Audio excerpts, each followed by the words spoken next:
Hello cuties! Share ko lang po sa inyo ang aking first baking experience. Only here at IDIM DIY Bakery. Located at SM Mega Mall, SM North and Ayala Malls, Manila Bay. Super happy po ako kasi na-experience ko po paano mag-bake like may Lola Alice. Ayan, at nire-ready ko na ang para sa icing ko. Syempre, rainbow colors. Binubutasan ko na for the M&M explosion. Pinagdugtong-dugtong ko na po sila at ready na lagyan ng icing.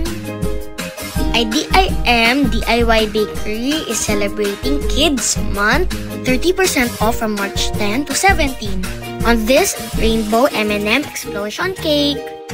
Para lang po talaga akong naglalaro.